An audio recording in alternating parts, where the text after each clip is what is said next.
Hey guys, j'espère que vous allez bien. Ici Thomas Poulain en direct de Fort Lauderdale en Floride et aujourd'hui j'ai une histoire à vous raconter. Donc, comme je vous ai déjà dit, et aussi vous êtes nouveau dans le groupe, vous allez l'apprendre maintenant. J'ai démarré dans l'industrie du marketing des réseaux. À 18 ans, j'ai eu le plus beau cadeau qu'un jeune de 18 ans peut se faire donner, de me faire présenter l'industrie du marketing des réseaux. Puis, ce que j'ai toujours, c'est que ça m'a apporté la bonne environnement. J'ai tombé dans un environnement de gagnants, de gens qui me tiraient vers le haut très rapidement dans ma vie et j'accorde beaucoup de mon succès à ça. Comme on dit, l'environnement est plus fort que l'individu. Puis, dans les trainings, dans les events auxquels je participais, à un moment donné, j'ai entendu quelqu'un dire que lui, quand il rencontrait des gens qui faisaient beaucoup d'argent, il leur demandait, en fait, il les invitait à aller manger. Et il disait, moi, je paye pour eux, même si moi je fais moins d'argent qu'eux, je m'attends pas que les gens vont payer, je les invite puis je paye le bill à la fin parce que pour moi, je vais gagner de la valeur.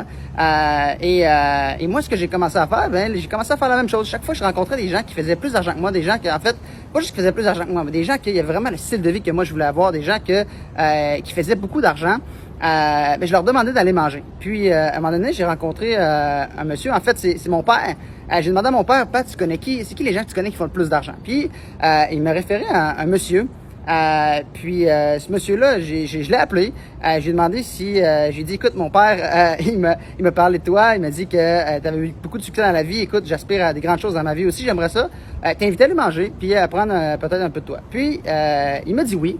Puis en passant, vous allez vous rendre compte que souvent, ces gens-là, ça leur fait plaisir de redonner. Donc, je m'en m'asseoir avec lui, puis je lui ai demandé, c'est quoi, si tu avais une chose à me dire, qu'est-ce que tu crois qui a fait que tu avais du succès aujourd'hui? Puis, il m'a dit, Tom, je crois que quand tu te sens bien, tu vas bien. T'attires des bonnes choses dans ta vie. Et là, j'ai dit, OK, tu sais, ça fait du sens. Mais qu'est-ce que tu veux dire? Tu sais, je voulais comprendre plus. Puis il dit, est-ce que tu connais l'histoire de l'étalon sauvage? Non. C'est quoi ça, l'histoire de l'étalon sauvage? Il me dit, en fait, c'est un père puis son fils, qui eux autres, en fait, ils ont un cheval blanc. C'est un beau cheval. Ils l'aiment, leur cheval. Écoute, ils gagnent des compétitions avec. Puis écoute, un matin, il se réveille, il regarde dehors, il regarde dans l'enclos, puis le cheval, il est parti. Là, il me regarde puis il me dit, Tom, c'est une luck ou c'est une bad luck, ça? C'est une bad luck. Il dit, exact. Il dit, qu'est-ce qui arrive, c'est que une couple de jours plus tard, le cheval, il revient avec 10 étalons sauvages. Il dit, Tom, c'est une luck ou une bad luck, ça? Je dis, c'est une luck. Il dit, exact. Il dit, là, ils ont dit, écoute, on va les entraîner, ces étalons sauvages-là, puis on va pas les revendre, on va faire de l'argent avec ça. Donc là, ils commencent à les entraîner et tout. Et là, pendant qu'ils font ça, son fils de 20 ans, il se fait donner un coup de patte par un des étalons sauvages, puis il se casse une jambe. Puis là, il me regarde, il dit, Tom, ça, c'est une luck ou une bad luck? C'est une bad luck. Il dit, exact. Il dit, une couple de jours plus tard, en fait, une couple de semaines plus tard, c'est l'armée qui cogne à la porte. Et tous les jeunes entre 20 et 25 ans, tous les jeunes hommes entre 20 et 25 ans, doivent s'en aller à la guerre.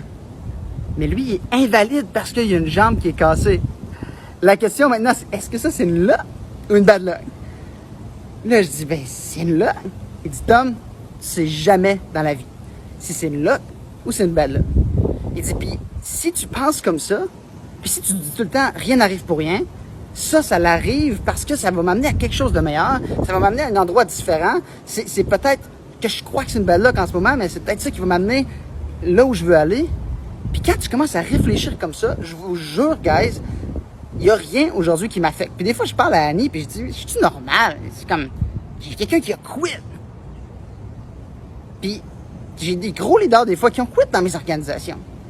Puis, chez Annie, je dis, ça ne m'affecte pas. Parce que je me dis toujours que, en fait, quand tu réfléchis comme ça, il n'y a rien qui peut t'affecter. Peu importe qu'est-ce qui arrive, tu es capable de te remettre dans le mood rapidement. Moi, j'appelle ça faire un mindset reset. J'ai inventé ça avec Annie. Mindset reset. Guys, mindset reset. Puis ça, tu dois être capable de développer des skills parce que c'est facile à dire, cette histoire-là. Puis oui, tu vas y penser, mais sur le moment, quand il y a quelque chose que, excuse-moi comment je vais le dire, mais c'est quelque chose qui te fait chier sur le moment, ça te fait chier. Puis c'est comme ça. Donc, il faut que tu réussisses à trouver quelque chose qui va faire en sorte que tu es capable de faire un mindset reset rapidement. Donc, tu dois développer tes propres techniques à toi. Et moi, je me rappelle, je suis allé dans la conférence de GoPro avec Eric Worre à un moment donné. Puis il y avait Tony Robbins qui était là, puis il parlait justement de ça, d'être capable de se remettre dans le mood rapidement. Puis il disait, moi, ce que je fais, je m'en vais dans le miroir, je souris, puis je crie « I'm happy, I'm happy, I'm happy, I'm happy, I'm happy ». Puis je souris comme ça. Puis il dit, au début, je la recombe. Mais éventuellement, qu'est-ce qui arrive? Ben écoute, je me mets à rire de moi-même, puis finalement, I'm happy pour vrai, tu sais. Donc peut-être que c'est ça que toi, ça va te prendre. Peut-être que tu dois aller te mettre tes écouteurs, tu dois aller prendre des grandes respirations, juste respirer, hein? Peut-être qu'avec la bonne musique, ta meilleure musique, ta chanson préférée, puis ça va te remettre dans un bon mindset. Mais tu dois développer des skills qui te remettent toujours dans un bon mindset, parce que je te le rappelle, when you do good, you feel good. Puis si on vient à mon histoire, je te jure qu'en ce moment, pense aux choses qui sont arrivées dans ta vie en ce moment, OK? Et si tu rattaches les points, tu peux dire, OK, ça c'était supposément négatif, qui m'a l'idée à ça, qui m'a amené à ça qui était supposément négatif, qui m'a amené à ça, qui m'a amené à ça, qui m'a amené à ça, qui m'a amené à ça. Puis finalement, ce que tu as aujourd'hui qui est positif, ben c'est à cause de des trucs comme ça. Peut-être penser à peut-être que c'est avec, par exemple, votre premier chum, votre première blonde, puis vous dites, hey, mais aujourd'hui, j'aurais pas mon mari, j'aurais pas ma femme si ça avait pas été que dans ce temps-là, c'était la pire affaire de ma vie, puis tu as eu une peine d'amour, mais finalement, ça t'a amené à cette personne incroyable-là qui est dans ta vie. Pense à n'importe quelle situation comme ça, guys, puis je te jure que si tu te mets à développer un mindset comme ça, ton énergie, elle va être meilleure, les gens vont le remarquer, les gens, ils vont dire, wow, mais c'est incroyable, et je te jure que la dépression, le burn-out, toutes ces choses-là, ça c'est quoi? C'est des gens qui n'ont pas fait assez des mindset reset assez vite. Parce que quand tu baignes dans ça longtemps, quand tu restes dans ton mindset négatif, quand tu te mets à en parler, guys, ça reste. Ça reste. Puis tu vas attirer ça. Il y a des gens comme ça qui rentrent dans une salle, puis t'es comme, on dirait l'énergie, elle fait comme right? Puis il y a d'autres personnes qui rentrent dans une pièce, sont comme, wow, on dirait qu'ils illuminent une pièce. Right? Donc, encore une fois, mindset, reset, guys. Sur ce, je vous souhaite une très belle journée. Je vous souhaite de faire un mindset reset maintenant si j'en avais pas fait un. Et je vous souhaite de vous conditionner, à place de se conditionner à dire des choses qui soient négatives, ou des choses parce que tout le monde peut penser à quelque chose de négatif. Je vous souhaite de commencer à faire des affirmations positives. Écrivez vos affirmations le matin. Lisez-les, ayez-les. Moi, je l'ai dans mon bureau, j'ai mes goals de la journée. C'est écrit en gros, mindset reset. C'est écrit en gros, feel good now. Ça, c'est mes 2 quotes préférés. Feel good now.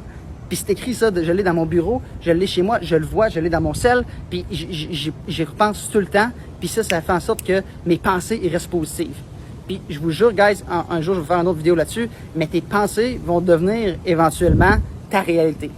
Mais là, je ne pousserai pas plus que ça fait déjà 8 minutes que je parle.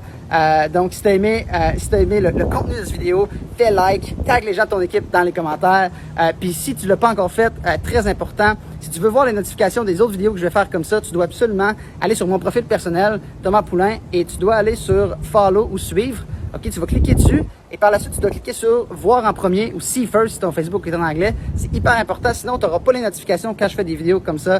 Donc, sur ça, du monde, je vous souhaite une très belle journée. On se revoit sur une prochaine vidéo. Bye bye.